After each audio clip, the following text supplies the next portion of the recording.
This show is sponsored by BetterHelp. Emotions are like the weather. They come and go whether you're prepared for them or not. And unless it's a perfect 70 and sunny, you need tools to live comfortably in all the elements. Build those tools in therapy at betterhelp.com/allies.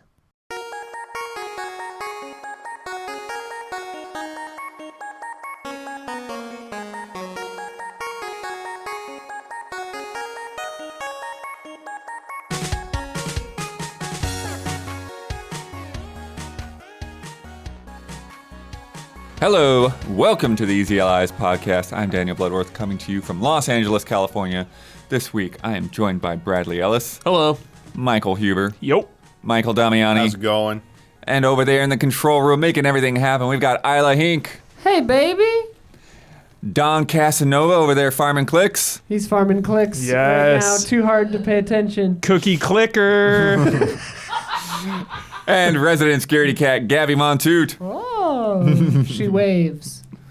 Friends, we're here to talk about the biggest headlines in video games this week. We're going to talk about Naughty Dog's next game. We're going to talk about Hyper Light Breaker, check in on them. And Xbox is officially skipping the E3 show floor. But before we get started, we must answer for the mistakes we made in last week's episode. All right, good. Last time it was just me, Blood. Isla, begin corrections music, please. Boop.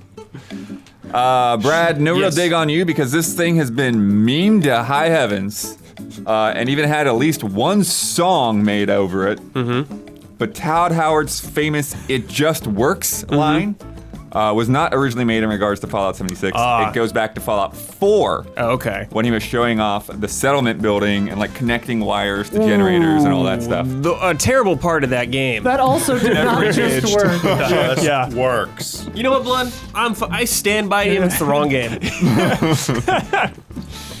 Brad and Huber, you were trying to work out when the DBZ games switched to the over-the-shoulder perspective. Yeah. That is specifically the difference with the Tenkaichi series. Yeah, I don't like those. The Budokai games before that were the standard side view that most fighting games have. Then with the Tenkaichi games, they swapped to the follow cam view. I feel like I have 4 of them. Is one of them... 4 is the one they just announced. They just announced. There's Tenkaichi three But they might be like another spin-off. There's 3 Budokai. There's like 3 Budokai, right? 3 Budokais and 1 Tenkaichi? No, there's 3. 3. Three Tenkaichi. Okay, I think I only played one of the Tenkaichis. Yeah, I think that's when you stopped. Yeah, I was all about that Budokai, dude. Yeah, we were But like, there could have other been spin-offs that weren't numbered and stuff. Yeah, who knows? I don't know. There's, Budokai. there's many Dragon Ball games. No, this is Tenkaichi. I now. know, but Budokai is the hype. Dragon Ball Fighters is the hype. Dragon Ball Fighters. Successor to Budokai, kind of. Spiritually. Tenkaichi is. Sure. Anyways, if you have a correction, leave it in the YouTube comments on either the public version or the Patreon version of this episode. Start with the word correction and leave a timestamp for the part of the video that you're correcting so I know what the heck we're talking about. End corrections music. What? All right, first one. Hot off the presses, Naughty Dog's next game. On Kind of Funny spoiler cast for The Last of Us on HBO, they had Neil Druckmann on, and he was talking about fans' demands for Last of Us Part 3. Yeah, People asking about it all the time. Here all are the demands. Time, all the time. But this is the choice quote that he said. We're already into our next project. Of course. The decision has already been made. I can't say what it is, but that's the process we went through. That there was a lot of consideration of different things, and we picked the thing we were most excited for. So, Truly... saying but not saying. no news. Truly couldn't care less because I only care about factions right now.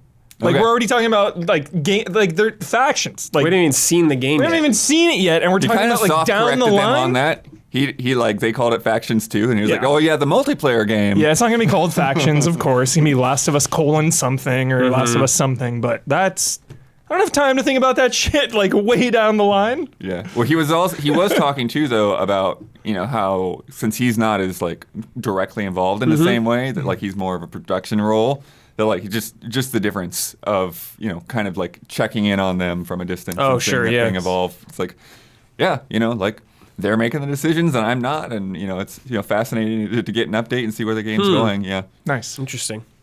Yeah, I wonder what they're going to do. Obviously, you know, going from Uncharted 4 into Last of Us Part 2 into this multiplayer game. That's just kind of a lot of stuff that Naughty Dog has been working on for so long, Uncharted and Last of Us. So will they go into an entirely new direction? A lot of people have been like, yo, Naughty Dog's sci-fi game or space game would be so cool.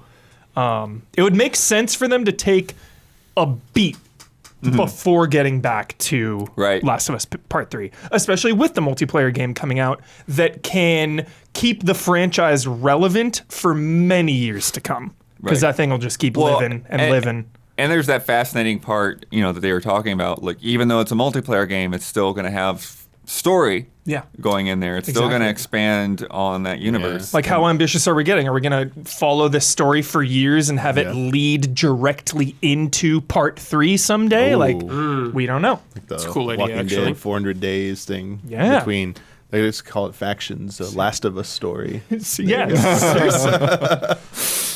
I mean, do you think that you said like sci-fi for the next game? Would you be surprised if they kept it more like modern day, just like because they've done like post-apocalyptic, they've done Miss like Jack. world, like traveling the world with Uncharted. Yeah. You think they would do just like another thing that would be more rooted in like a modern day setting again, or do you really want to see them go somewhere else? Yeah, I don't know, because like Jack and Daxter, Uncharted, and Last of Us all kind of have some world exploration vibe, you know? So, yeah, I really don't know. Like, could they go way downsize something? Make some, like, Hades type that'd be roguelite awesome. or something? I'd love that. Yeah. I want them to do something different desperately. Yeah, I want a new IP from them badly because they're so creative, and I would just like to see whatever weird thing they can cook up. Don't get me wrong, I like the third person, action adventure kind of going through their games, super fun, but I just want to see what else they got. Totally. Because they got the chops. I know they do, so I want to see them unleash them. So side-scrolling platformer. Sure. Dude. Yeah. Yeah. Make a rhythm game, whatever. Whatever they do. Yeah. Totally. Yeah. Well, I mean, what's interesting about it is, he was talking about the importance of passion for them and driving a project that's like it's gonna last. That excitement and over what they want to make. It's got to last, those years that the project's going to go on. Because if they start getting burnt out 2 years into it, then they're just not going to make a good game. Yeah, it's going to take it takes 5 years to make AAA games now. So you got to keep that fire going, definitely. And then the other thing, saying that like they have, he recognized that they have this very privileged position within PlayStation, to where it's like, despite the fact that The Last of Us is doing amazingly well and it's got all this buzz and everything for it, like, they still have the freedom to call the shots, and that's what he was, that was what he was referencing. And so, like, we got a bunch of different irons in the fire, and we're just going to go with whatever one excites us the most. Make it out to cash. Blank check, dude. Blank check. Yeah.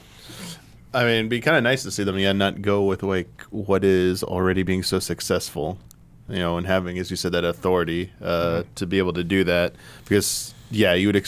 I know a lot of people will be happy, but if like they announce it is The Last of Us Part 3, like I know a lot of people be stoked, but it sounds like, I feel like these games have done so well because the people behind them are like actually passionate, and I think they would be passionate probably about Last of Us 3. But if there's something they were even more passionate about, imagine how amazing that could be. Yeah, because going just from Part 2 into this multiplayer into Part 3, that's like, seems like it'd be like a decade. That's what I'm saying. It's like, you need like a so little break from that world. It's a very dark and depressing world. So, and you're going to be surrounded by that for so many years. Yeah, it'd be nice to break it up with something. Totally. But then you can get back to it if you want. Yeah. What could they like do to maybe like innovate with, like, if they went back to like Jack and Daxter? Because we just saw like Ratchet and Clank come back on PS5. I don't know if they're going to go back to it. You don't think they'd ever go back to it? That's why it's tough. Is like, because I'm obsessed with Ratchet and Clank. I feel like Rift Apart, the only thing it really did was like obviously the tech, the SSD warping into an entirely different location like seamlessly, but it still was so familiar to like the Ratchet and Clank formula. Right. So, I mean, would Jack and Daxter go like, but then it would just be God of War style, but then it would be like Last of Us God of War again. So it's like, I don't know. Yeah, well, I think too, you think about like what strengths that they've built up in terms of things like, animation and performance capture, and really getting the actors in there, and really like making that part of the game, part of the experience is like you are seeing like the expressions that were on those people's faces and they just augmented, a little bit, tweaked here and there. Yeah. So how would that Yeah. benefit, other things that they might work on? LA Noire popped in my head. What if they do like a crime drama? Dude, they're making like a crime drama of some kind, like a. I mean, LA I would Confidential. love that, Damiani. You're speaking to my heart and soul right now, but yeah, I don't know. It might be a little too similar to just kind of the brooding, dark intensity of The Last of Us, but I'd be down. Yeah, I agree. Punish main character again. Yeah. It's all right. I'm just still so excited to see this multiplayer game. They've been teasing it here and there, and back when they first announced it, they said it was going to be a brand new type of way to experience narrative in a multiplayer game, and I'm just really excited to see how that plays out. Yeah, hopefully soon. They said this year, right? They're going to show a lot more. Yeah, I think this year is supposed to. Yeah. But I don't know if it's Yeah. supposed to be out this year. No, they said they'd show more this year. Okay. though. Gotcha. Yeah. Interesting. Yeah. Do you think they'd ever work with a licensed IP? Great question. That's a good question. Yeah. Because I mean, Maybe. Sony Studios working on like Marvel stuff. Like, would they? It's been Yeah. a big deal. Would they ever? Still need that Blade game, Quentin, if you're out there. Quentin, dude. Blade. Wait, Quentin? He's not a Naughty Dog, though, right? I know, but he wanted to make a Blade game. Oh, okay. Yeah, he wanted to make a Blade Get me game confused. so bad. So badly, dude. Blade hype. It was like the joke for a couple months. It was like, yo, Blade. Dude, a Blade game would be so sick. Yeah. It'll be interesting to see what happens. Speaking of games kind of trying to bend genres, let's roll this Hyperlight Breaker footage.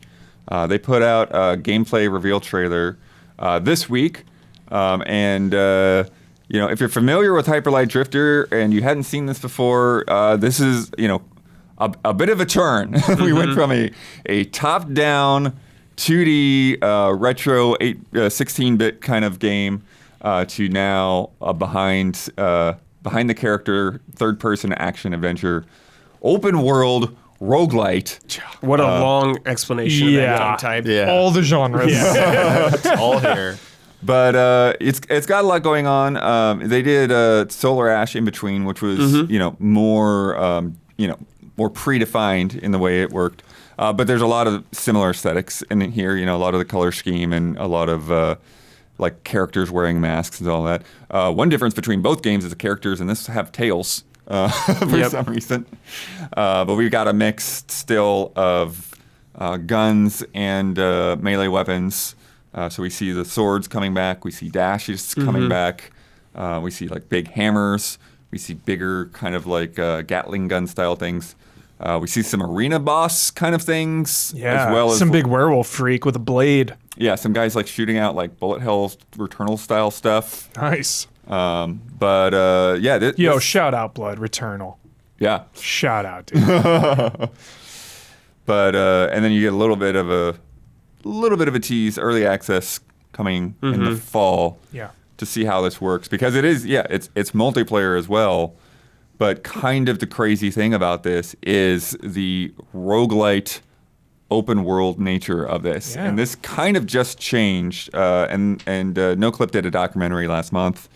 And so before, sort of the way the idea is that there were going to be like these defined levels. Like you get done with the level, fight the boss, and then go on to the next level. And each one of those individual worlds was going to be procedurally generated as you went through world to world to world. It's intense. And they were basically saying that, like, okay, this is kind of not really working out. Like, the worlds kind of feel too big, and we're having to, like, spend a lot of time, like, just figuring out how to, like, fill in the gaps and all of that. And, there's going to be a lot of work.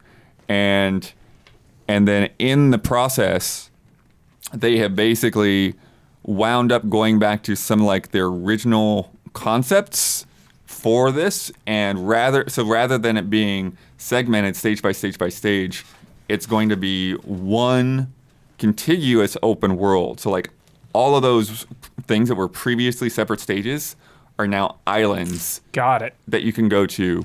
So those different biomes, so the snowy area and the more tropical area and all of that stuff.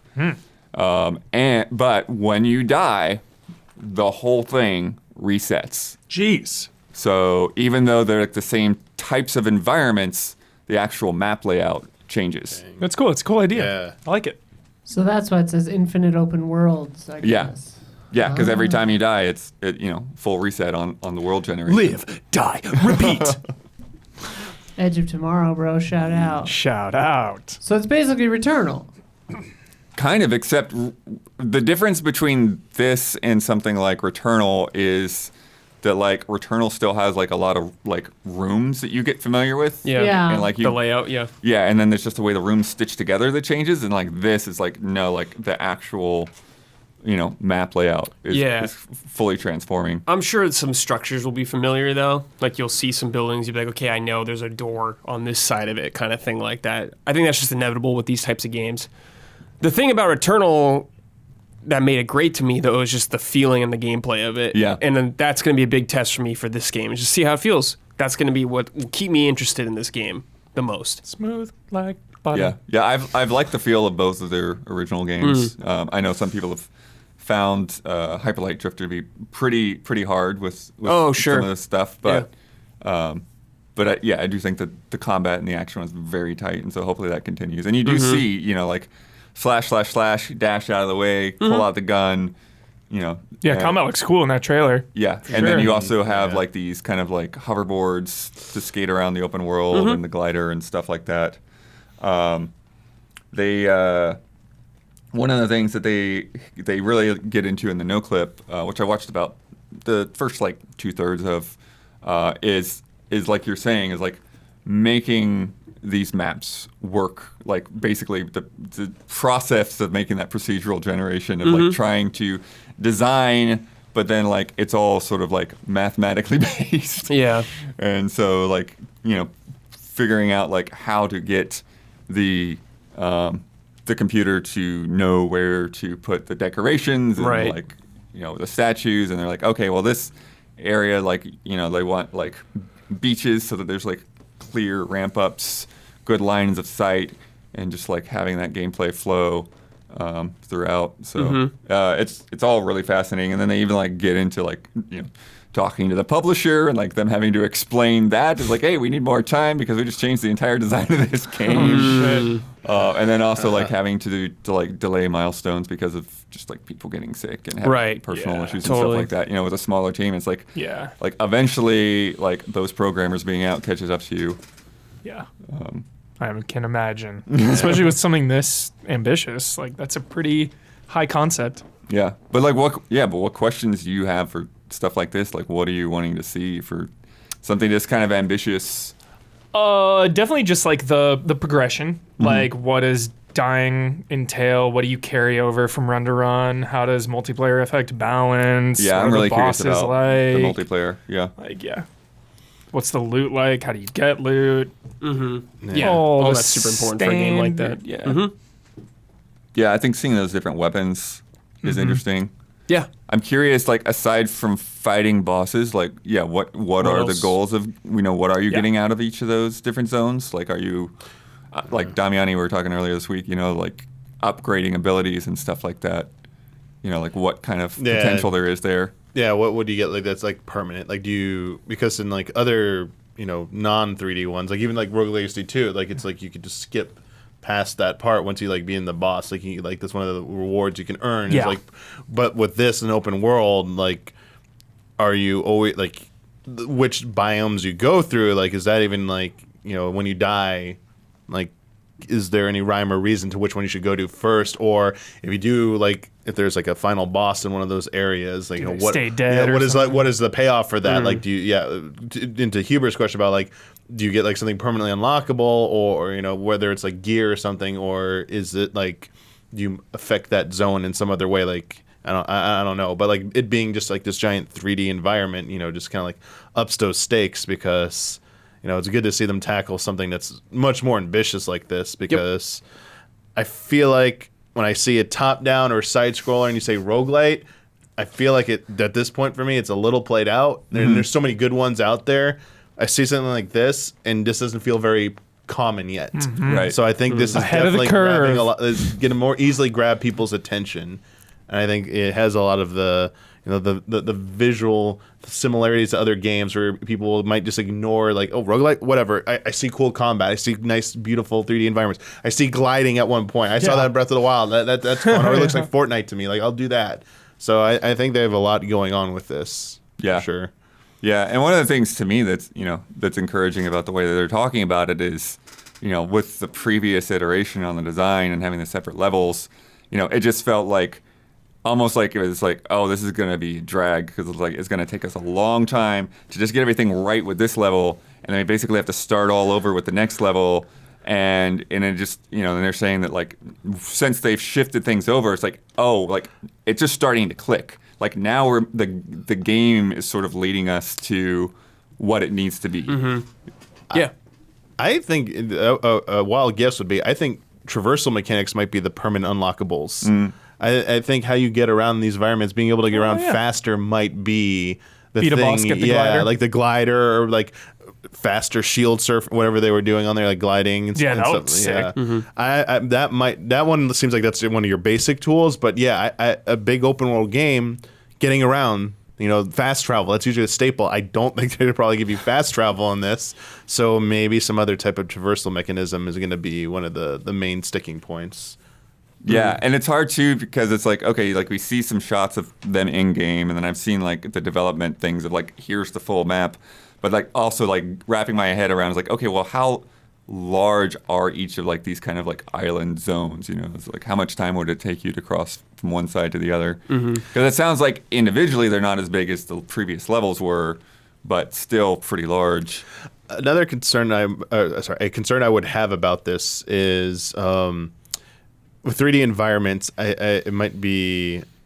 I don't want to come on like across the same looking ruins like 10 times or whatever like that, or a cave like it only has like 3 different variations. So hopefully There's like towns and stuff. Yeah, that's what I hope Yeah. like they've got that tackled so that even when you die and things are rearranged, it still feels very unique and you don't get that same, like the feeling of familiarity too quickly. I think that's inevitable with a game like this. You're gonna get stuff like, I hope there's how long more yeah. than we expect, I guess, though. But like, I just kind of expect that from these games. I don't want to be like in the second zone. I'm like, dude, this building's gonna be everywhere or something like that. Like, I don't think yeah. maybe like. Well, maybe like the zone. I think the zones will have their own unique That's what I'm assets or hoping, whatever. yeah. But like, I think when you go to the same zone again, you will recognize things very frequently. Yeah, I think that's inevitable. Yeah. Open world co-op's so hype. Just the idea of like Yeah, that going sounds cool. out, taking out some monsters or something, going back to town. Like, can we buy some stuff in I town? hope it feels like better than Returnals. Like, it's fun in Returnal, but it definitely feels like, Single something they player game. added later on, which they did, but it's like it felt like a single player game first, definitely. Right. Totally. So hopefully this is incorporated in a way where it feels like much more natural. I also wonder how like that works in terms of like that like world generation. Yeah. It's like, okay, so if you die and your world resets, then I guess if you're playing multiplayer, are you basically joining a host then, because it's not like you can I have like assume this shared that world. would be. But Or maybe the whole team has to wipe or something. yeah, maybe that's it. Like maybe everyone has to wipe out before the world resets in that case. Yeah, probably. You could resurrect someone maybe if you defeat a boss or something like that. Yeah, there's got to be something like that probably. And that would be a good encouragement to play with other people. But like even in Returnal, when me and Mike played, it's like we could like resurrect each other. I think it's like it made the game so much more easy, like ridiculously more Yeah. easy. I just hope that's built, the co-op in mind, Yeah. where it just feels more natural. Yeah. Absolutely. And now for something new. We talked about this a little bit last week, but we have top 10s happening every month in our Discord. Top Nice. 10s. And we're rolling those out. So if you get in there this month, we're going. They're going and voting on the shopkeepers and merchants. Oh, The nominations are open until Monday. But if you get in there as a $5 patron, you can participate in those. And then once a month, we'll go through the monthly top 10 and see what the community has voted for. cool. Was it Death's Door? the previous. What? The 6 squid guy? Oh, I know. Oh, what you're yeah. talking about. Hell yeah, good one. Good That's the one. next one, Hugh. That's the next one. Yeah. Oh, okay. That's what they're They're voting on on now. it. Yeah, no. But the one. Don't influence them. Oh. Don't influence. We can't them. override? Or, No, it's their list. It's like going through the NPDs here. The community is instructed to ignore statements of Michael Ignore P. Huber. But the last one that they just did was for the top 10 Final Fantasy songs. Oh, okay. Whole franchise. Well, okay. Impossible. That is a daunting That task. seems actually impossible. I think it kind of was because Yeah. there are a lot of deadlocks on this. It doesn't go straight from 10, 9, 8, 7, 6. We got a lot of ties. Deadlocks. Lots of ties. New show, Deadlocks. So 4 games tied for 10th place. Oh. Oh, the songs from those games. Yeah, songs from Okay. those games. So we've got, how do I even say this? Vamoala Flamenco. Ah, yes. From Final Fantasy IX. Is that the dueling song?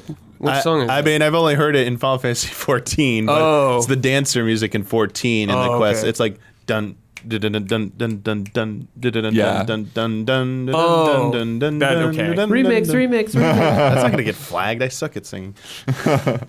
I was trying to compliment you, dummy. It's okay. We Protect got- the company at all costs. From Final Fantasy VIII, The Man with the Machine Yeah. Gun. When you said Final Fantasy 8, I knew it was going to be that one. Yeah, of course. From Final Fantasy IV, Yo. Theme of Love. All right, Rose's theme. Good. Nice.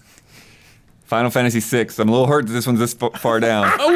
What's hurt? Dancing Mad. Oh, What's it's got like hurt? multiple movements. It got robbed. So good. So Kefka's good. laughing right now. Robbed. All right, then we have 1, 2, 3, 4, 5 tied for 5th place. Wow. God. Oh, okay, good. I thought we were gonna go like each number. Bombing Mission, Yeah. Final Fantasy of course. VII Remake version. Yep. Then we've got Genova, Final Fantasy VII Remake. Nice. One Genova quick. of my favorite parts from that game. Crossing Those Hills from Final Fantasy IX, which I don't know off the top of my head by the I'm trying to title. think if that's the overworld theme. I don't remember a lot of the names for Final Fantasy 9 songs. It's been a long time since I've I only played know it. 2 songs from 9, unfortunately. But if it's the world map theme, that's a great song. Liberi Fatali from Final Fantasy Yep. VIII. Yeah. Still More Fighting from Final Fantasy VII Remake. There you go. Yeah. Crossing the Hills is the overworld theme. Yeah. Yeah, Great song. Brad, Yeah. good grab.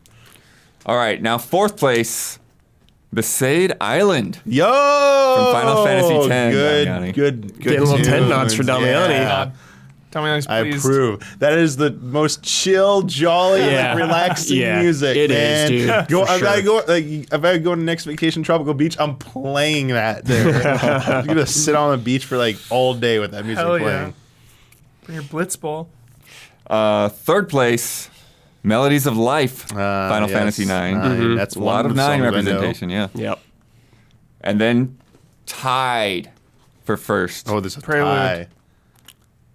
Terra's Theme from Final Fantasy Uh-huh. VI, Okay, that makes blood smile. Yep.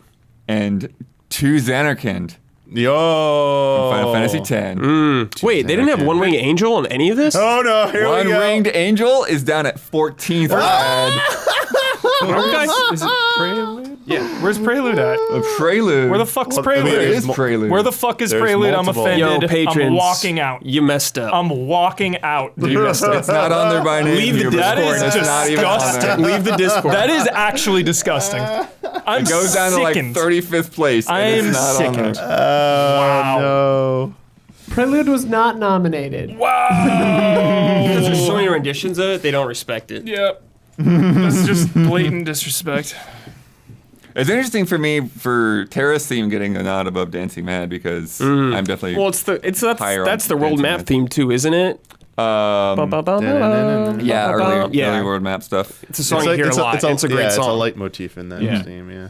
So good. Any others that This you're is how wondering they. about? This is how they always felt. No, It's okay. Top No 10. patrons. I don't take any offense. That's what they'd say about us. That's Yeah. fine. I'll take it. And It's I game don't take trailers. Just offense. easy allies. It's all right. Oh, Red Wings was down at 21st. Final Fantasy IV Yeah. opening Yeah. theme. What's the 7 remake battle? Like let's fight or what is it? I think that is that not the Those one that who we fight said? further and then still fighting. Yeah, there's there's like like- four There's variations. Okay. Yeah. The best. Yeah. Then there's Still like more the fighting. best. That's so good. Scorpion Sentinel is a version of it. So Yeah. good, so good, so good. Airbuster. What was I gonna say? No 15, dude. Ominous, man. No, yeah. There's some other goes like Pandemonium from Final Fantasy 2 is a really good track. The battle theme from Final Fantasy 2 is a really good track. As What well. about Was it the Rebel Army is also a good song. Like, from yeah, the No, battle what theme about from Light 13. Final Fantasy 3 has The fuck? amazing music Yeah. too. The theme song for Final Fantasy 3 is amazing. There's no 14 on there either, right? Yeah. Well, they probably just like knew Yeah. it was too good. Dude, and 14 has original music. They in knew it it. was too good. Dude. Didn't want to include It's it. its own Fantasy list. 13 It's didn't its show own up till list. It's kind of when I 17th. did. It's kind of when I did the Metal Gear top 5 songs. I had to say Revengeance wasn't allowed because it would just be all 5 Revengeance songs. Yeah, this would all be 10 Final Fantasy 14 right. songs. So Final All right. Fantasy 13 was down at 17th with Saber's Edge. Oh, Saber's Edge. Jeez. Which else was on? 15th was down at 27th, Crystalline Chill. Oh, 13-2 was at 27th as well, Eclipse. And then, yeah, where's 14? they probably banned it. They probably banned it. Probably banned it. It's probably its own thing. Endwalker, Flow, 21st. They banned it. Yikes. Yeah. Yikes. They didn't prog far enough to hear any music. That's okay. You don't have to prog. You just play an expansion. Okay. They didn't hear any music. They played it with the music off. Listening to podcasts. Yeah, they listen to podcasts. Listen to us. Yeah, they got to pay our bills. So I'm okay with that. They're paying our bills, not listening All right. to music. Okay. I'm okay. All right. Well, pay those bills by getting in that Discord, getting in that Shopkeepers thing. You can find links to the right channel from the announcements You can channel there. upset us every month. Don't forget that Death Store Squid guy. No influence, man. RE4 merchant, Hubie, come on. No influence. Hey, that one's a softball. Yeah, Yeah. absolutely. Duke. Didn't we do we did a top 10 merchants think back yeah, in the day. we must have. You did everything. Yeah. Yeah, we did a lot of lists. Now we outsource it. Thanks, patron. We've got more news to come, but if you've been enjoying the show so far, please take a second to like and subscribe and ring that bell on YouTube. It helps us and it helps you stay connected. And now, a word from our sponsors. Today's episode is sponsored by Honey, the easy way to save when shopping on your iPhone or computer. I know I feel fantastic when I save some money shopping online, which I do too much of. And Honey pops in with these little deals, and I'm like, aha! I don't have to spend quite as ridiculous amount of money on these items, whether it's clothes or tech stuff or books or whatever. Thanks to Honey, manually searching for coupon codes is a thing of the past. Honey is the free shopping tool that scours the internet for promo codes and applies the best one it finds to your shopping cart. So let's say here's how it works. Let's say you're shopping online on one of your favorite sites, you check out, the Honey button appears, and all you have to do is click apply coupons. You wait a few seconds while it searches the web, sends out its little bees or whatever, little spiders, and searches for codes, and then it just plops it on in there. Bleep bloop. You get a matching code and you watch the prices drop. Are you making fun of my ad read, Gabby? Okay. Anyway, Honey has seriously saved me a lot of money, primarily on bras, because there are a lot of good codes for that. But I've saved money on games and all kinds of stuff, and it's all because of Honey. And I've never been one to go like coupons, click coupons and whatever, but Honey does it for me. Honey can be the make me into the lady in the checkout line that has 100 coupons. Honey can do that for me, but I don't have to be embarrassed because it's on the internet. Honey doesn't just work on desktops either. It works on your iPhone. Just activate it on Safari on your phone and save on the go. If you don't already have Honey, you could be straight up missing out. And by getting it, you'll be doing yourself a solid and supporting this show. Get PayPal Honey for free at joinhoney.com/allies. That's joinhoney.com/allies. HONEY.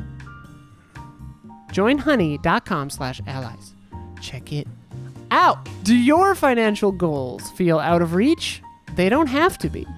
With Chime's secured credit builder Visa credit card, you can start building credit with your own money through on-time payments and small everyday purchases like groceries, streaming, and gas. Members see an increase of 30 points to their credit score on average. Chime reports your payments to the major credit bureaus to help you build credit over time. All of this with no annual fees, large security deposits, or credit checks to apply. Start making your financial dreams a reality with Chime. Signing up takes only 2 minutes. This is true, we've tested it, and doesn't affect your credit score. Get started at chime.com/allies. That's chime.com/allies. The Chime Credit Builder Visa Credit Card is issued by Stride Bank N.A. pursuant to a license from Visa USA. Chime checking account and $200 qualifying direct deposit required to apply for the secured Chime Credit Builder Visa Credit Card. Based on a study conducted by Experian, Credit Builder members observed an average 30-point FICO score 8 increase after 8 months, with regular on-time payments. Results may vary. See chime.com for details. Out-of-network ATM withdrawal fees may apply except at MoneyPass ATMs in a 7-Eleven or any Allpoint or Visa Plus Alliance ATM. Chime.com/allies. Check it out. And if you are a patron of Easy Allies, thank you. All right. This one is a confirmation of a thing we already knew, but still, we wanted to talk about it. Xbox officially said that they will not be on the E3 show floor. Ugh.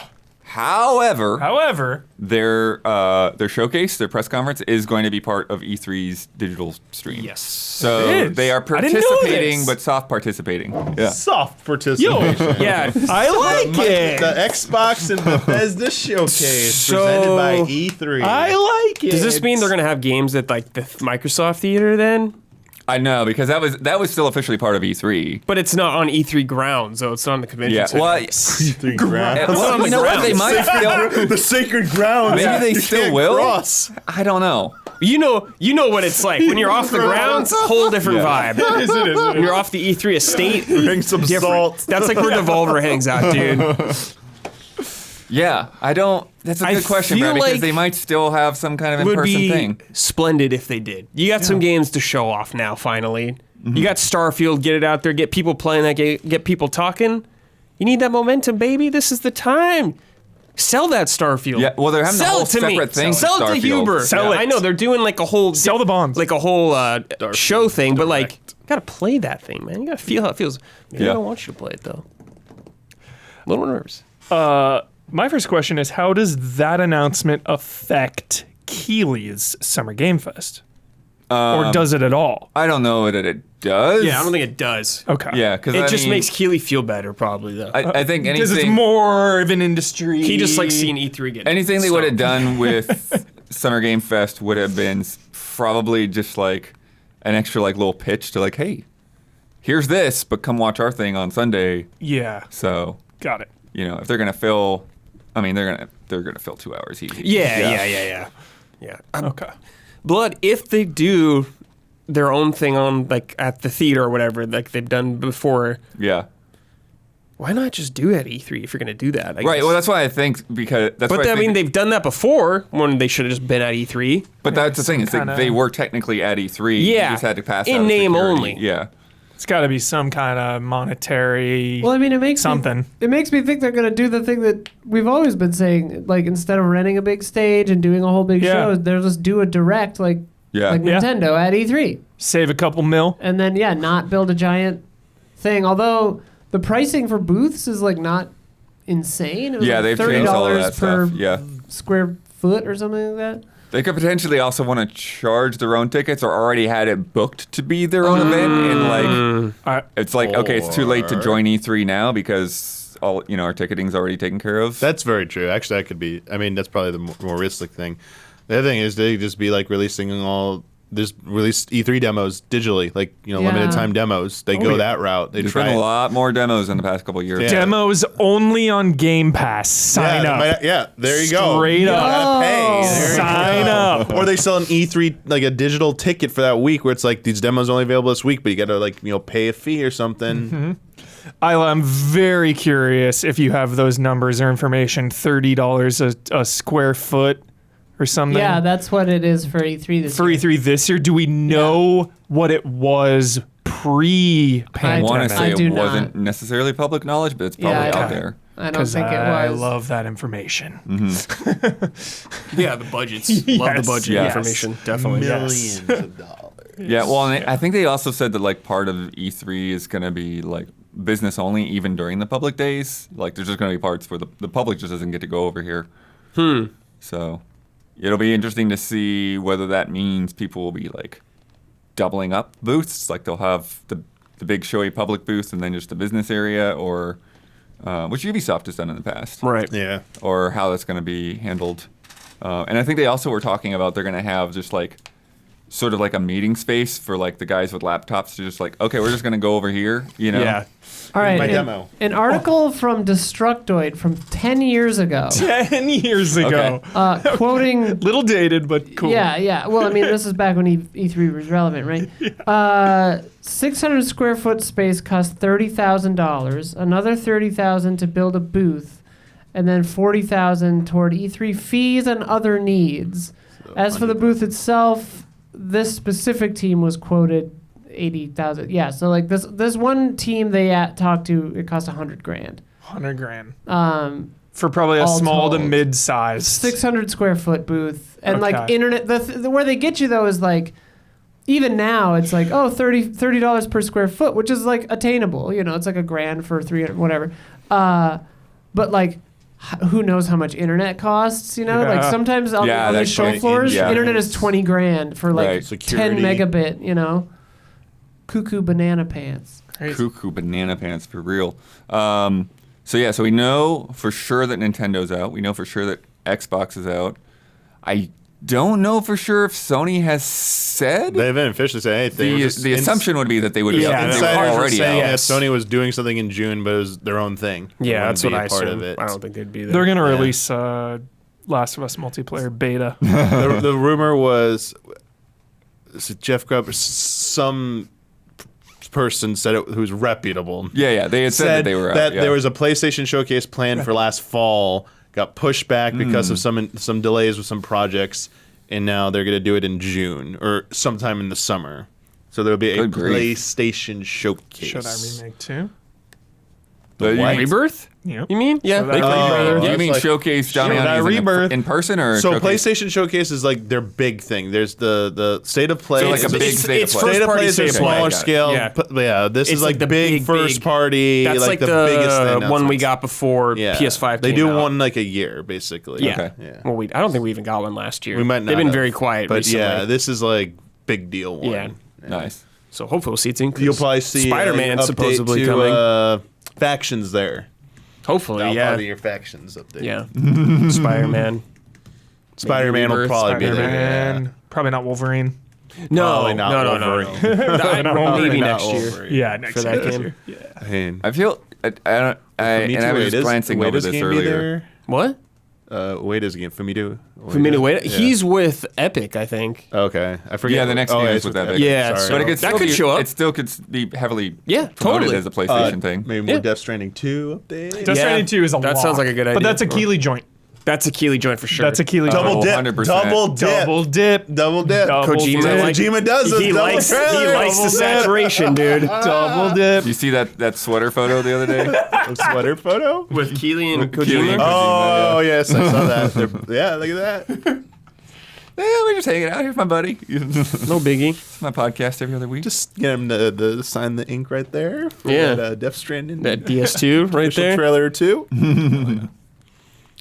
But yeah, so it's interesting because Xbox doing that, their presentation right before E3 kicks off. I mean, it could still maybe not first party, but we could still see a lot of stuff in the show floor. Oh, yeah. And I also wonder like whether that definitely means Bethesda is out or not, because Bethesda does a lot of their stuff still kind of independently, you know? Yeah, So strangely. we could maybe still see like a giant Starfield booth Yeah, at the show. yeah, that's possible, I guess. I'm sure someone between now and before announcements are made will ask for clarification on Right. no mark. Like, does it also mean Bethesda as well? I mean, sure. Like, you know, as it stands now, that could be possible.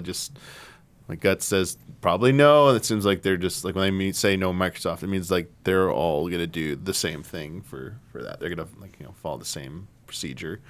I think that like Sony and Microsoft have like a bunch of like third party stuff in their things that will be like will be the big things at E3 for people still looking for anything to maybe be worthwhile at E3. Like I absolutely think that like a Rebirth could show up playable at E3.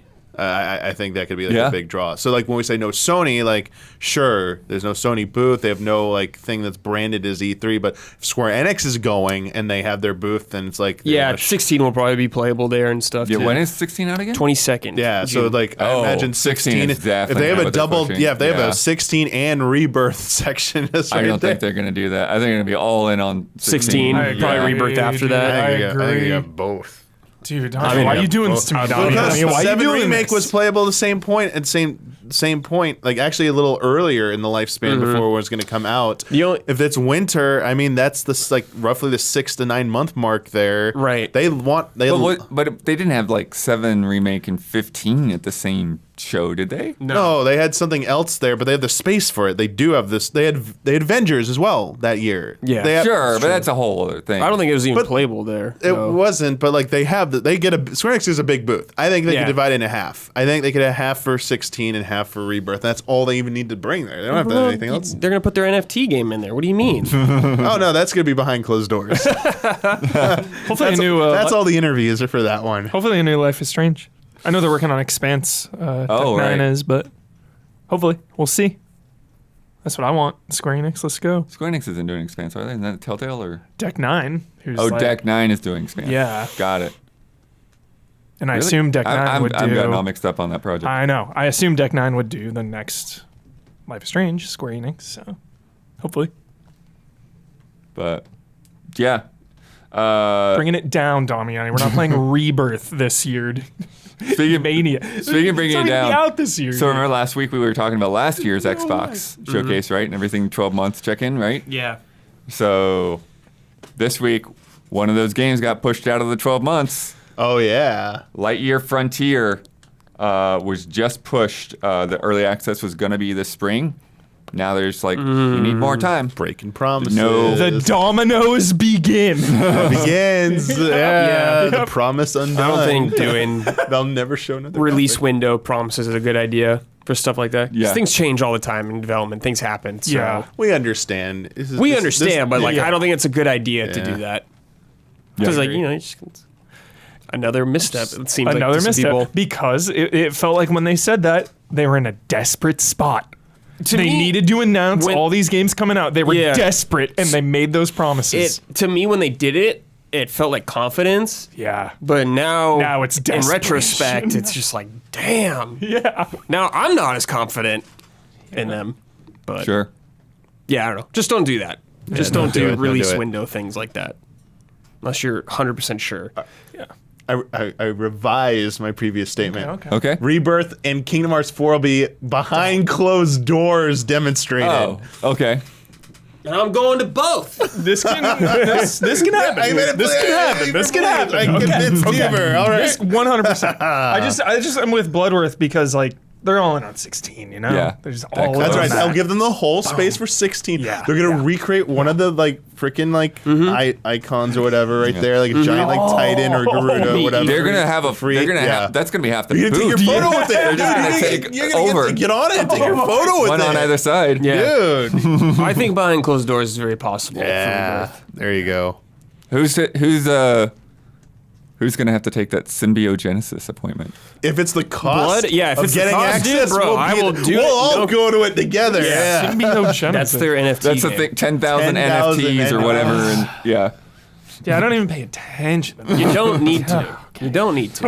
Okay. No, so Huber, there's a quote from like an investor briefing where Square Enix, they were asked, it's like, you got a really big year coming with Final Fantasy 16.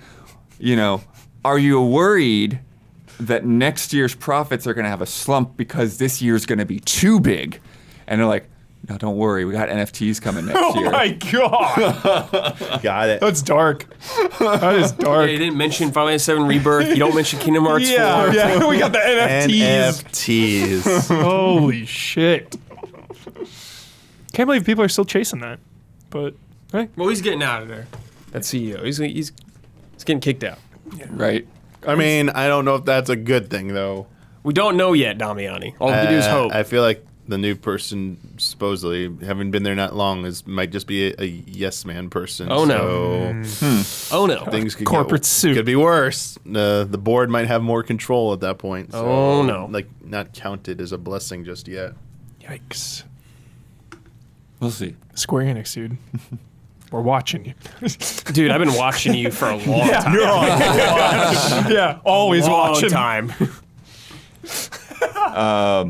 I don't know if we got this queued up, but Huber, you checked out this Streets of Rage 4 update. Yeah, dude. What? I need to recruit these fellas. Yeah, because co-op stuff is one of the bigger Yeah, things. co-op attacks, Damiani. Wait, you don't know about this? No. You were gone. Look at this, dude. Look at this.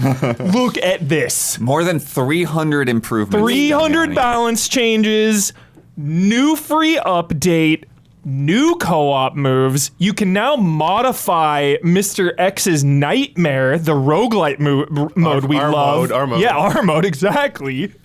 Just unexpected announcement. Yeah. It just shows how invested. Yeah, co-op Sorry. moves. I want to see this. Yeah. Dude, he threw Yeah, there's a one lot. that's Yeah, tossing each other around. They look awesome. The co-op moves look so sick.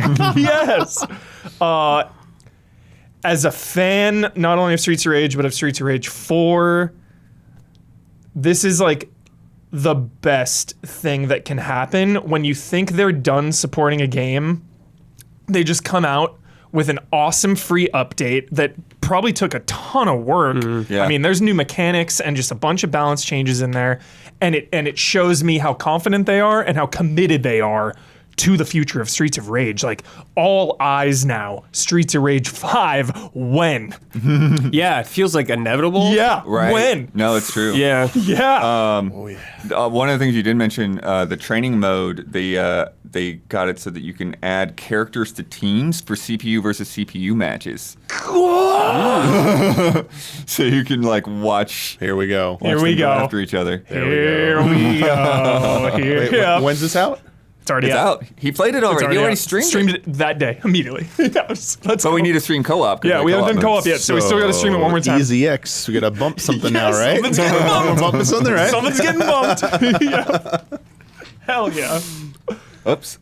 Do you have the Toxic Avenger game on there as well at all, Bloodworth? I don't have the trailer in there, but yeah, that's what we were going to talk about. Like, is this kind of Beat 'em ups. Has Streets of Rage like prompted all of this? Because yeah, now you're saying the Toxic Avenger game was just announced. We had Turtles, River City Girls is going strong. It's getting an update, Patch, isn't I it? saw that. Yeah, Yep. performance update. The performance update finally coming. They said stay tuned. It's imminent. what? River City Girls 2. Remember, it was all Remember faded. the Like, choppy? ooh, needs Yeah. So they're help. back on that. Yeah. But yeah, the Toxic Avenger game looks a lot like Shredder's Revenge. Same Okay. kind of art Yeah. style. 4 players. Looks really cool. We saw Toxic Raw Avenger. Raw Boom last week. Raw Raw Boom, you keep And telling I'm me gonna see about? that next week.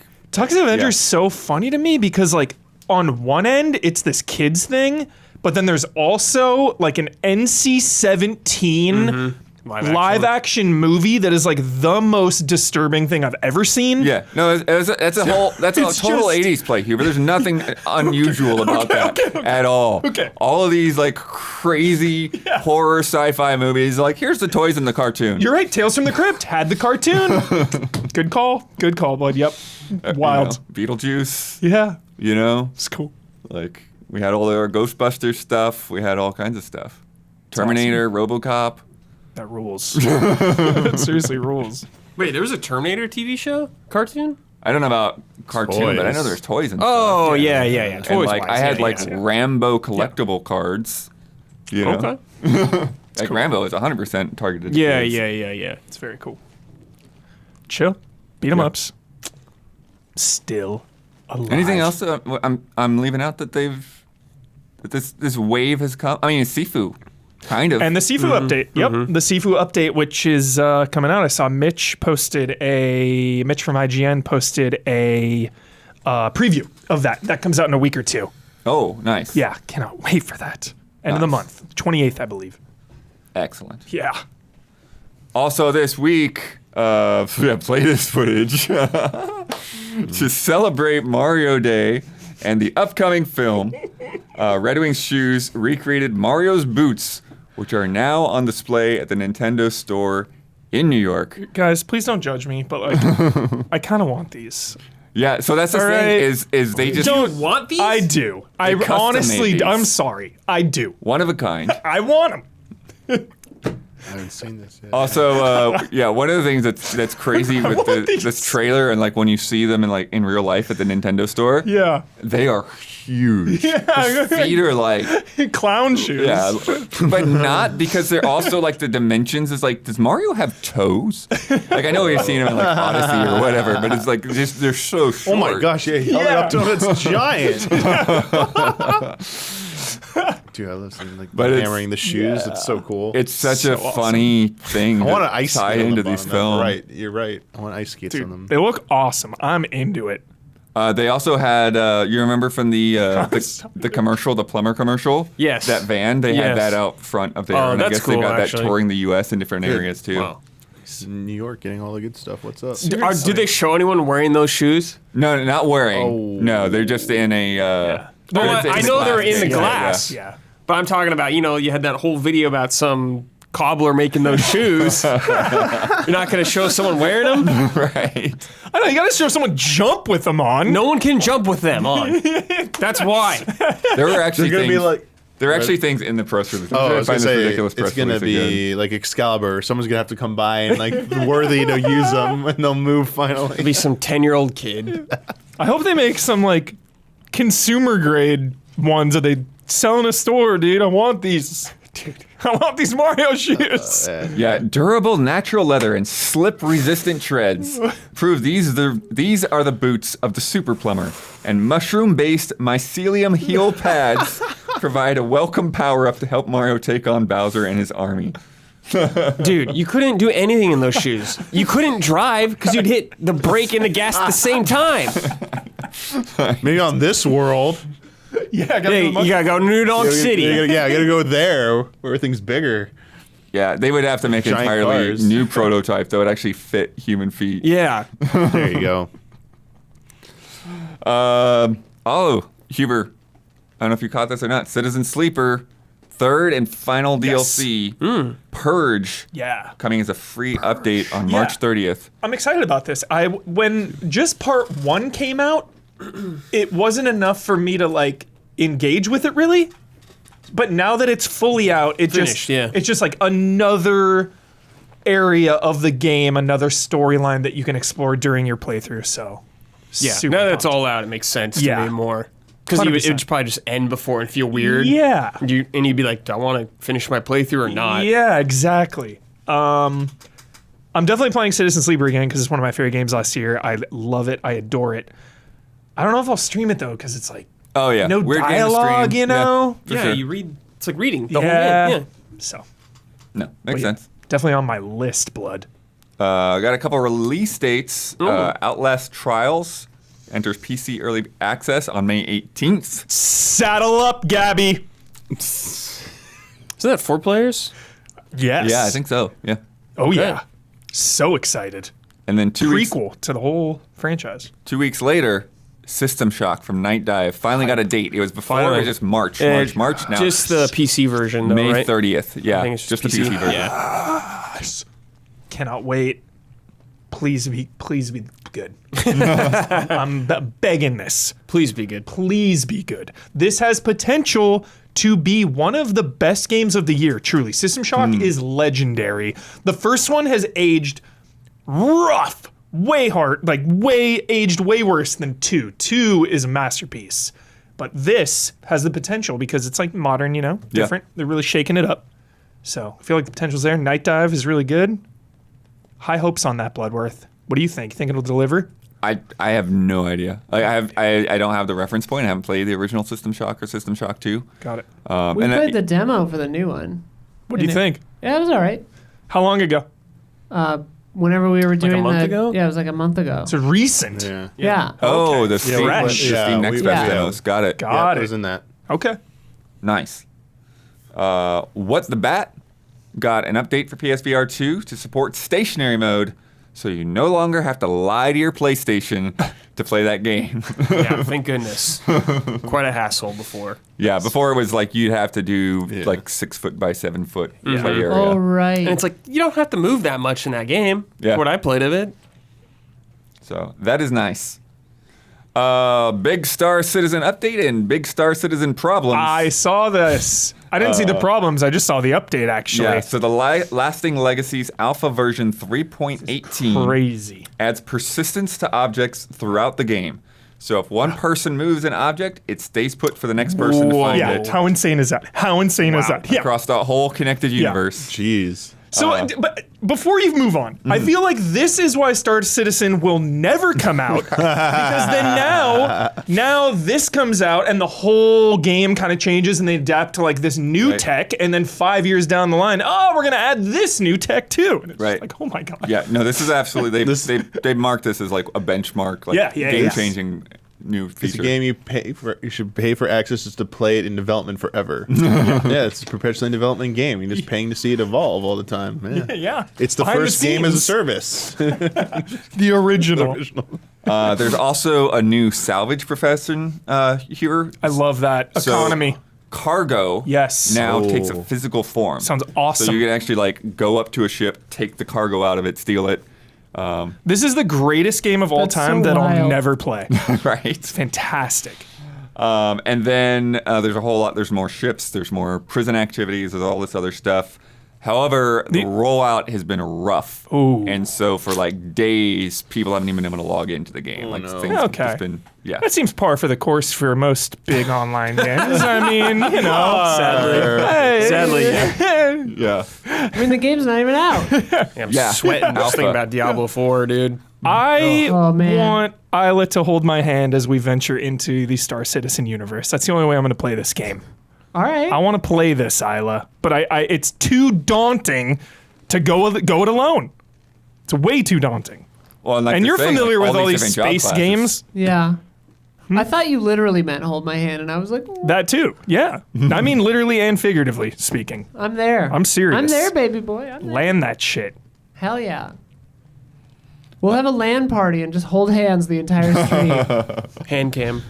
Hand cam. Hand cam. Bonds. Coinciding with the Xbox release on April 12th, Ghostwire is getting the Spider's Thread update, which introduces new areas, new missions, can't believe it. new collectibles, and a roguelite mode. Yes. All the rage. Roguelite everywhere. No roguelite everywhere. Hell yeah. So hyped. Coming to a new console. Getting fresh eyes on it. It'll be on Game Pass. It'll be on Game Pass. And I believe now it's on PlayStation Extra. Oh, is it? Nice. I believe so. So play Get this in game there. for Get God's in there. sakes. You like Hi-Fi Rush? Yeah, now you like Tango. Yeah. Check the rest of the catalog. Check it out. Check it out. And then go to Evil with it? Yeah. Catalog out. Exactly. Exactly. Do it. Sick of this. Do it. Ghostwire. Sick game. The DLC looks sick. I don't know anything about it. I haven't seen a second of it. Some like other Section of Tokyo. like freaking upside down, dude. Upside down. Oh, okay. shit. There The you whole go. other Like- character, right? Yeah, yeah. oh. Yeah. Okay.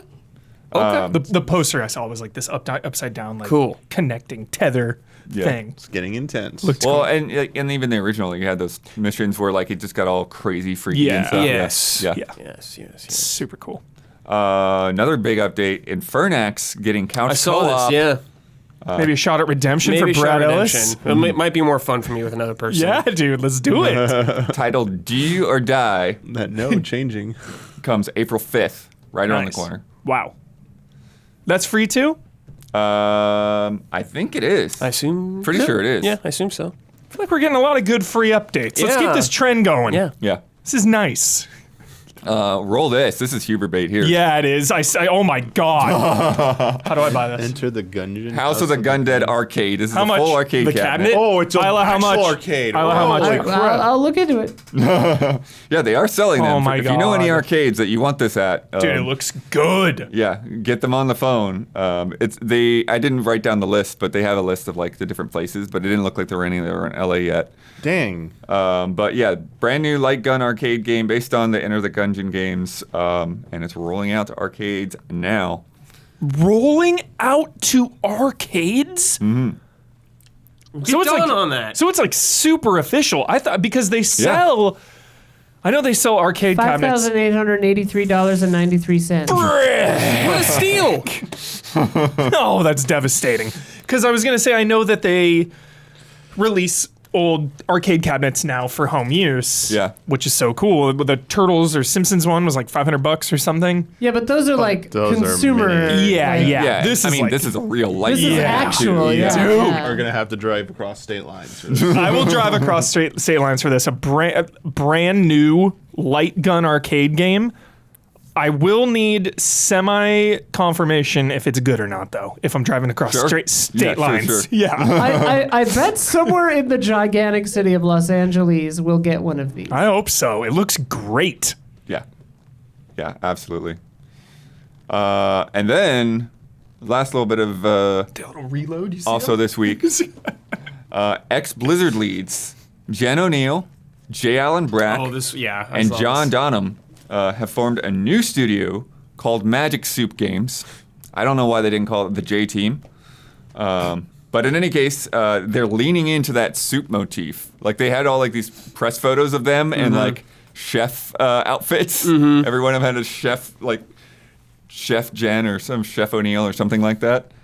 But the studio's just starting to build their team. They said there's only like 5 people right now. Yeah. But like they even have like on their website, they have like applications for just like future positions. Like you can just like apply to be whatever they need. It's funny. That's kind of a clever way to do it, I guess. Yeah, it is interesting to see J. Allen Brack come back after being like semi-forced to resign Yeah. for the whole Blizzard scandal. Definitely. Yeah. And Jen O'Neill, who did resign later after. Yeah.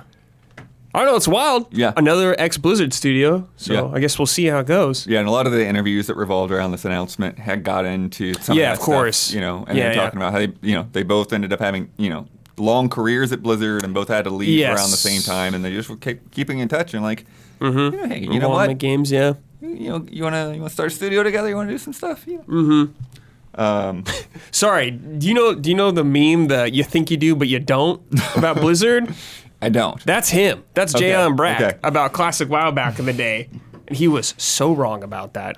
It's sad and funny every time I see him. That's the first thing that pops in my head. They do say the studio is going to be remote first, Oh, sure. and so they're going to be recruiting people from all around the world. So that goes Yeah, into sure, it makes that sense. website.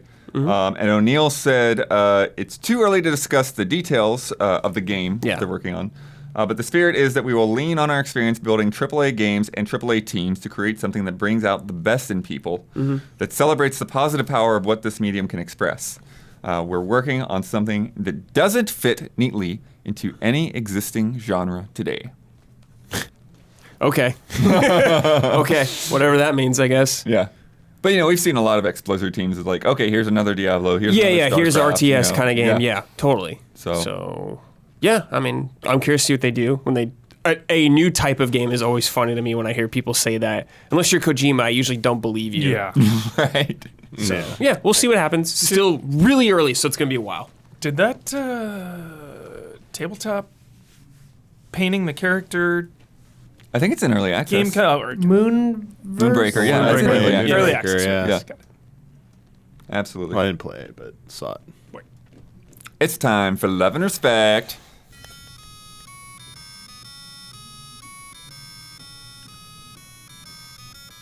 Love and respect. From LEL. Hey allies, I've been playing the RE4 demo and I'm loving everything about it except for one thing. Spoilers for Damiani. Plug your ears. I'm a little disappointed they have replaced Leon's iconic knife from the original RE4 with a generic one from RE2 Remake. What? I was similarly disappointed with the changed sound effect of the plasma cutter in the Dead Space remake. The sound of the plasma cutter in the original Dead Space was beefier and had more impact with every shot fired. These are small things that don't really take away from the overall greatness of these games, but they are small disappointments nonetheless, and it reinforces the fact that nothing is perfect. Which brings me to my question. What are some small disappointments in otherwise great games that you love? It's a little easier with remakes to be a little nitpicky, but anything. Oh, sure. Mine's a spoiler. I can't say it. Okay. Okay. Okay. It's a game that already came out.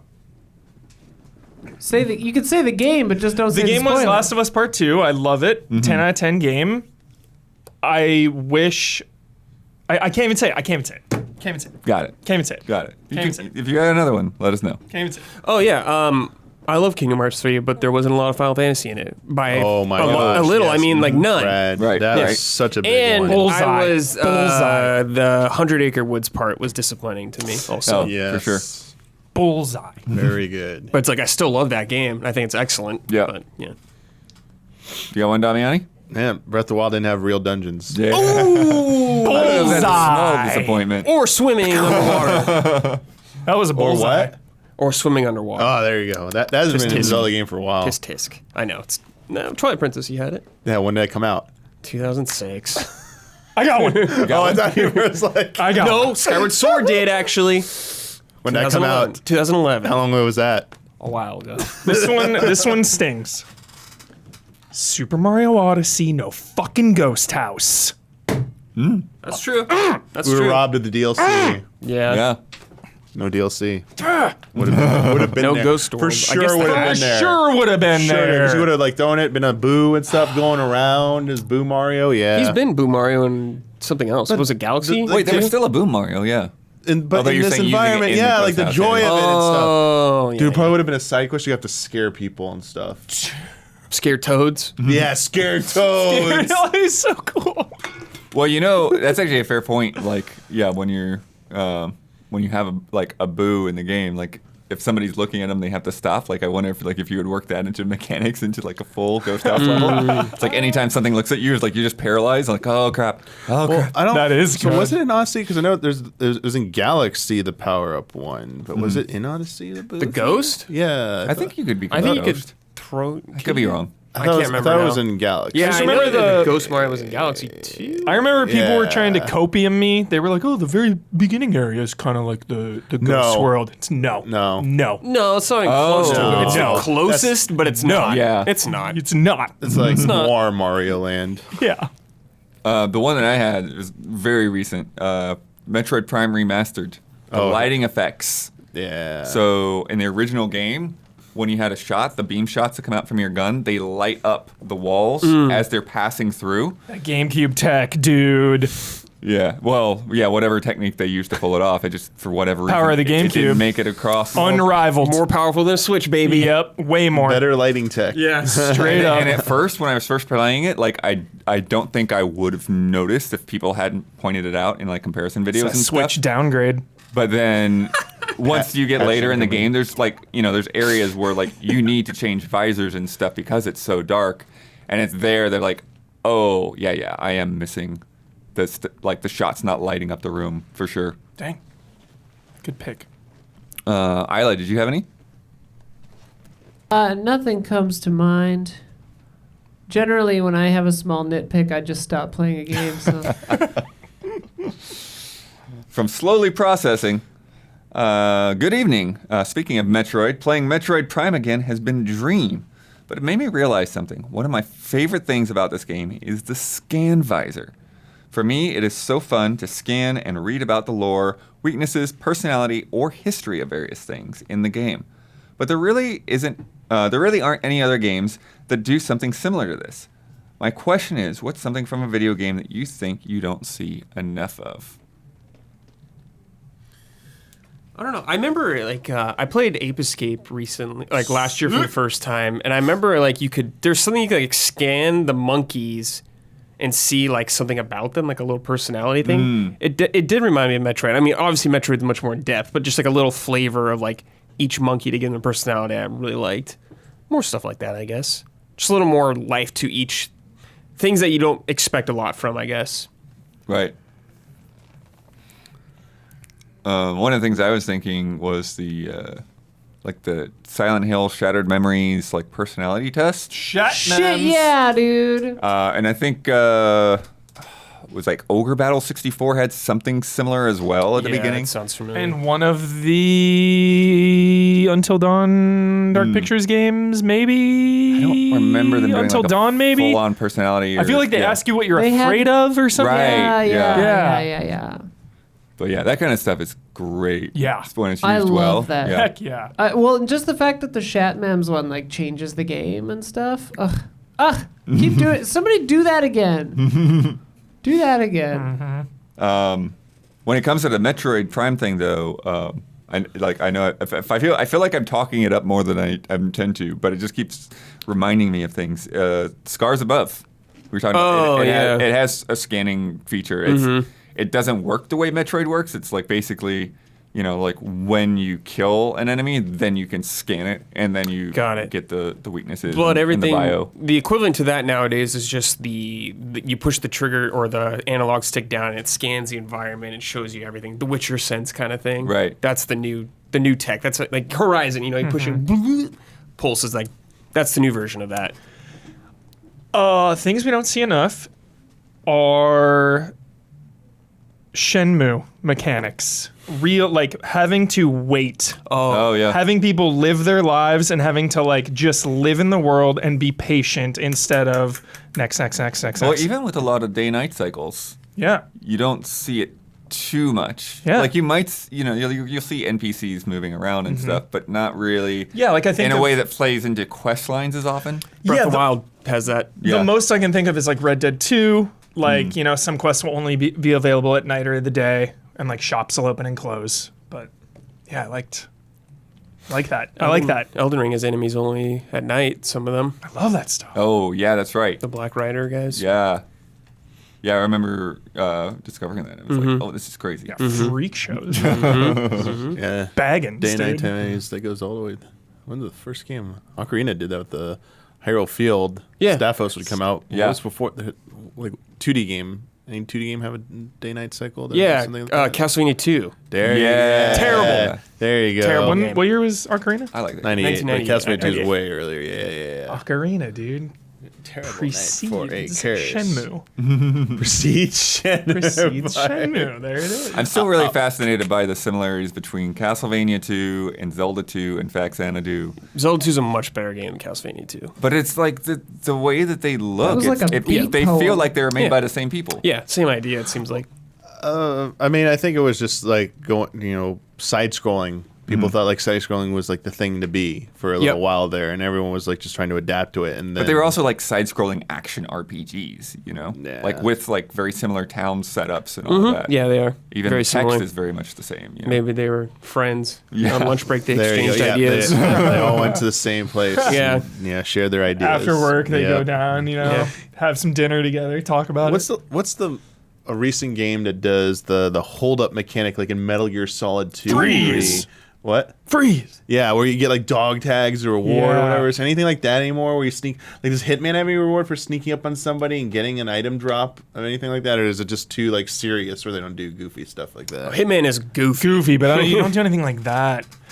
Only thing I can really think of is pickpocketing people in Right. Assassin's Creed, kind of. Yeah. Not really. It's been far too long. I want a stealth game again where you hold Yeah. up somebody, you can get rewards and stuff. Well, Splinter secrets. Cell, it wasn't necessarily Dark, dude, holding it's them so up, intense. but you would interrogate people. You put them in a chokehold Yeah. and talk. Long. to them. That's what I that. want because some of them wouldn't give you the dog tag, so you had Yeah. to get more serious with Yeah. them. Yeah. Heck yeah. I like that. I Good loved pick. that.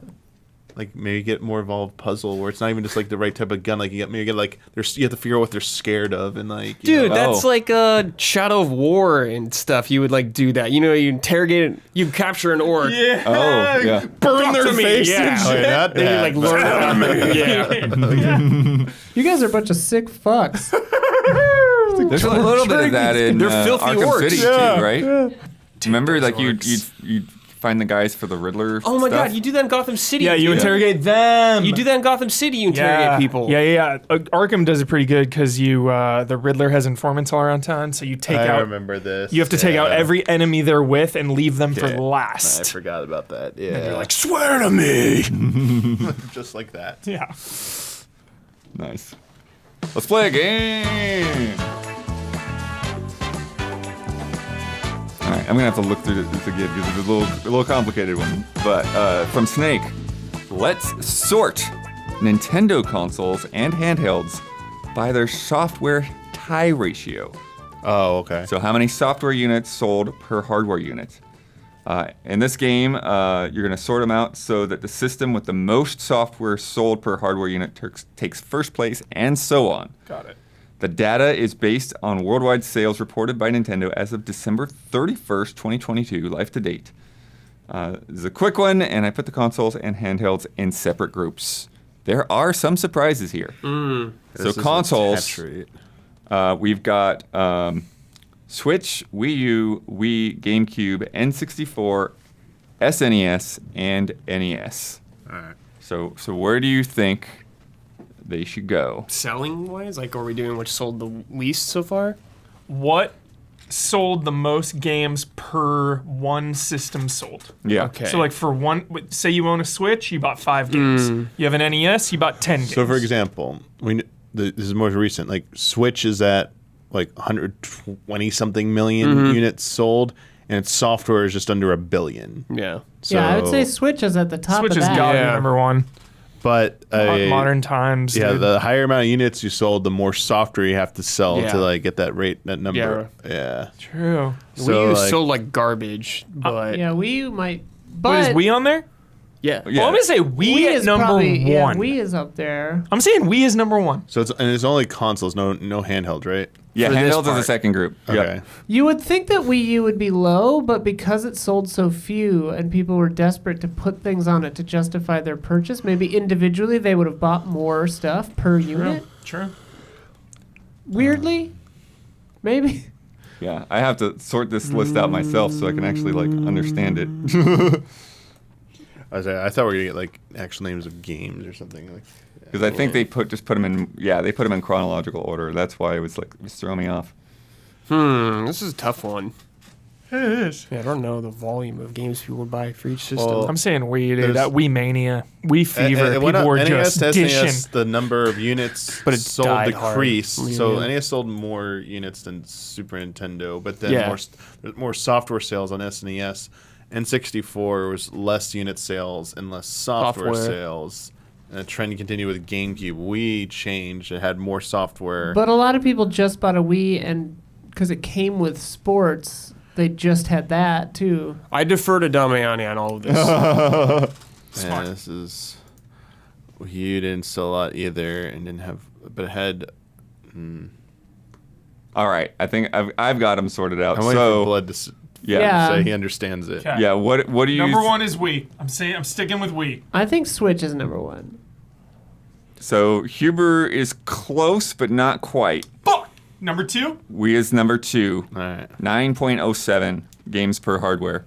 It's that Mania, dude. People were just like, "Oh, this you can use the controller in this game, and this game So is wait. just wow." The number 2 console, people only bought 9 games on average. Yeah, Wow, that's way lower Do than I math. thought. Yeah. So maybe Here, SNES. calculator.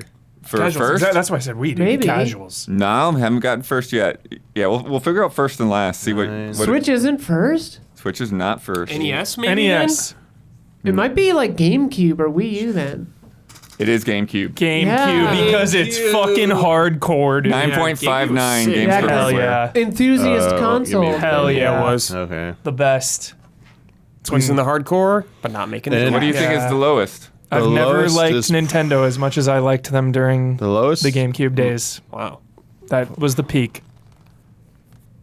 NES, SNES, GameCube, peak. I feel like the Where's lowest is either 64. 64 or Wii U. I thought 64 would be Yeah. higher, but So Wii yeah, U- 64 is 6.83, and then Wii U is above it at 7.63. Dang.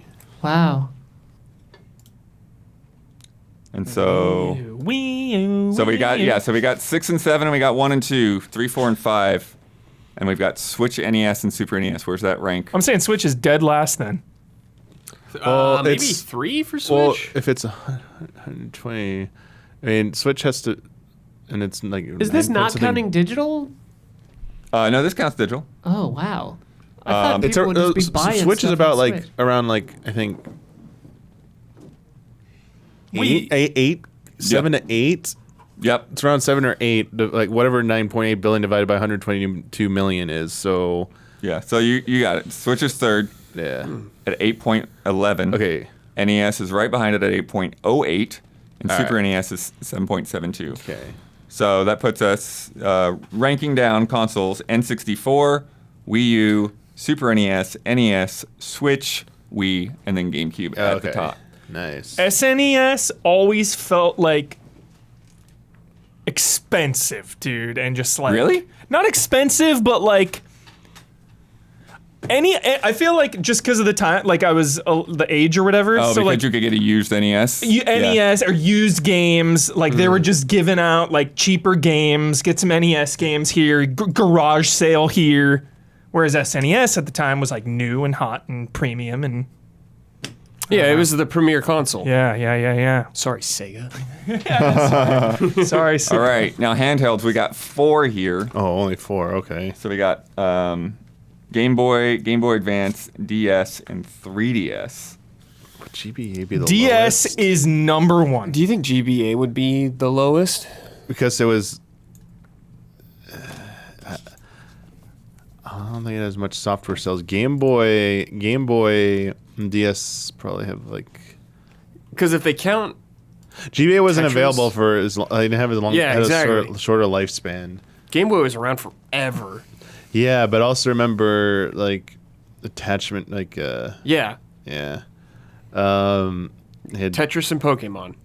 DS. So just know this: Follow the Foot Clan. the number for DS I think is lower than Switch because while it sold more units, 150, but I think the software is about the same or a Gotta little be less. number one, So dude. DS baby. Yeah. if DS is No, you're not DS. far off. So the software for DS 948 million, million. yeah, Whereas million, sorry. Switch is now 994. yeah. So I was saying billion. I meant like 900 million, just shy of a billion software sales. Yeah. for both those systems. But yeah, so DS is the highest, 6.16. Yeah.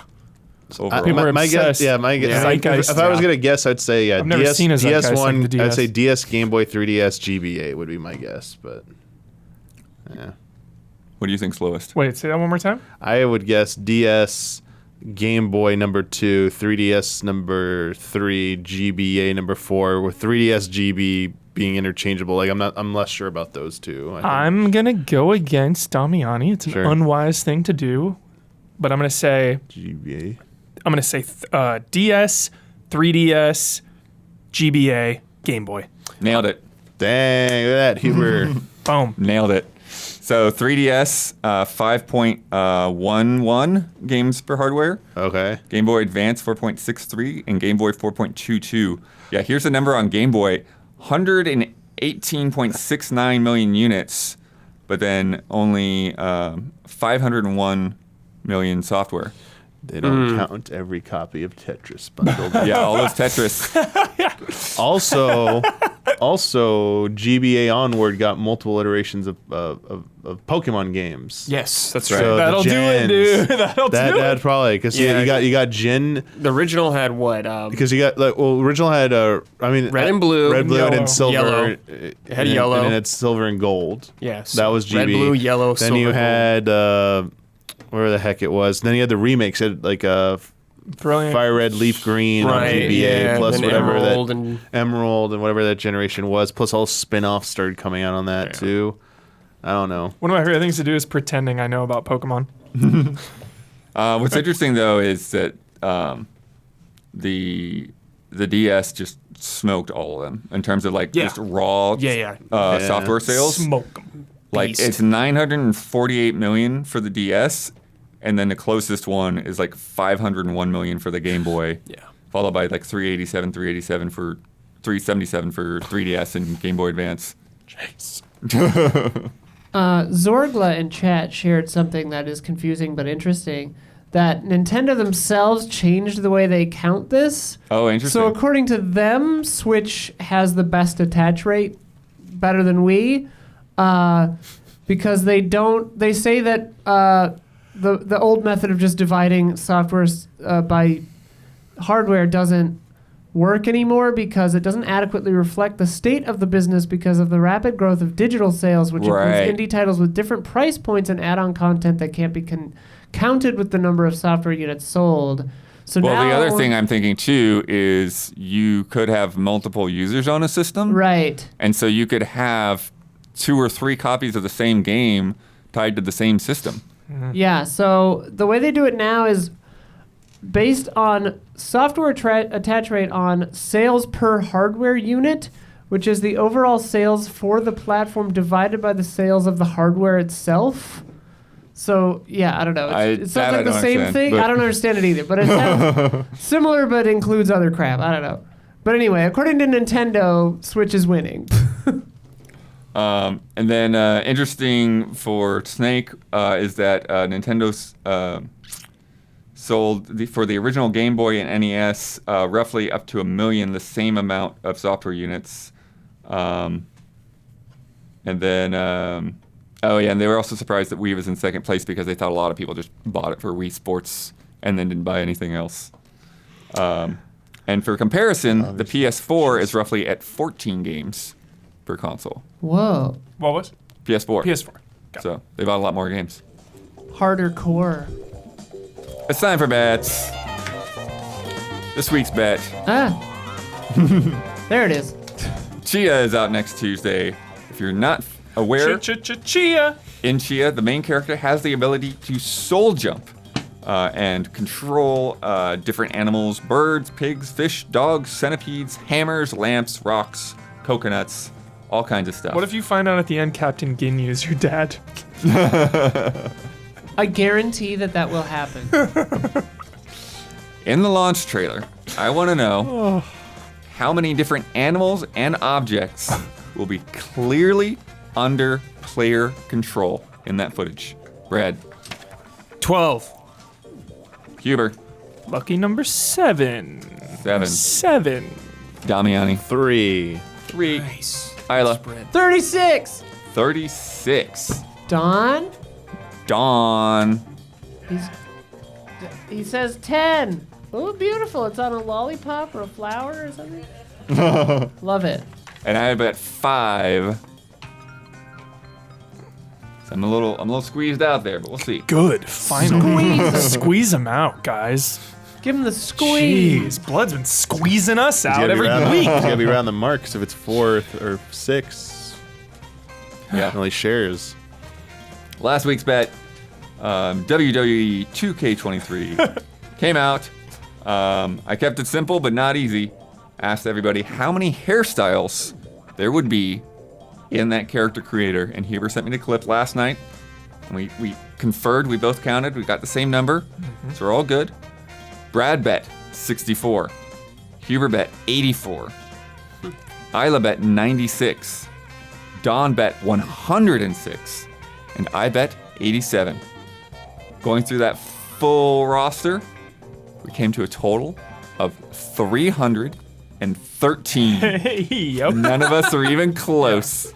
Wow. Making a character in Oh this my game will gosh. take no less than like 6 hours. For real. So, yeah, 6 hours. The DBZ hair is still there.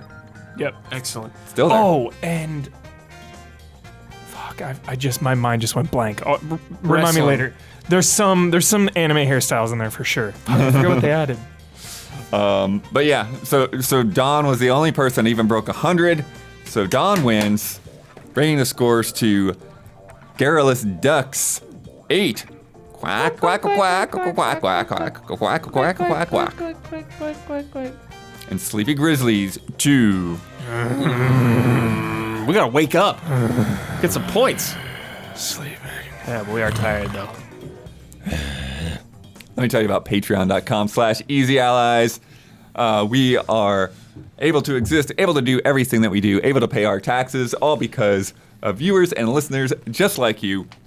giving us support in various ways. You can throw in a Twitch sub. You can hit that little PayPal link that's below the Twitch player or in the YouTube description. Or the most effective way to support us is via our Patreon at patreon.com/easyallies. We have a bunch of reward tiers, and those tiers just changed, so just check it out.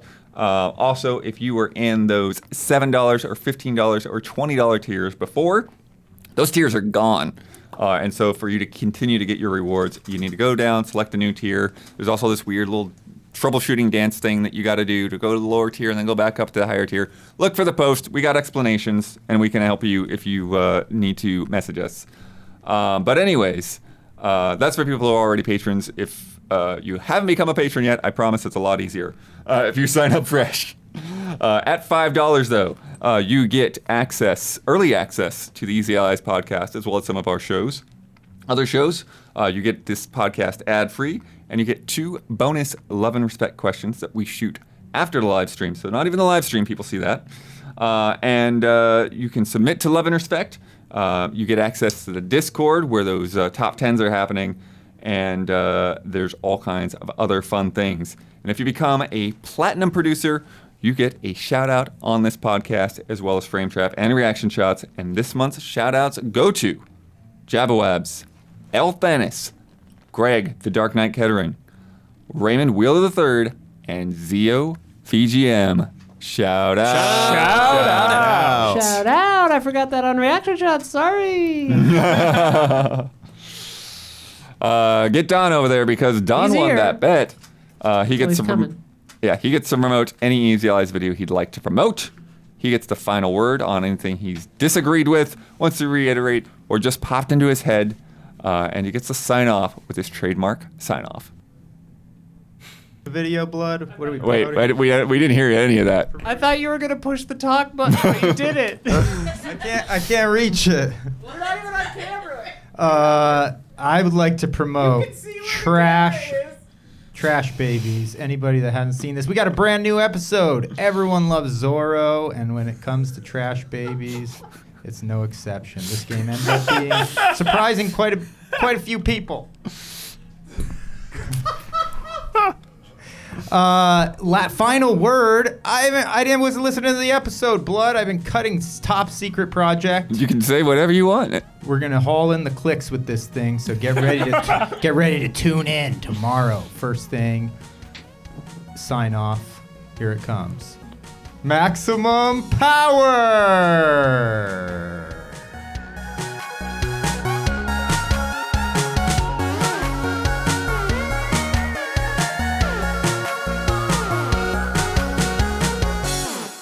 Cuckoo banana pants for real.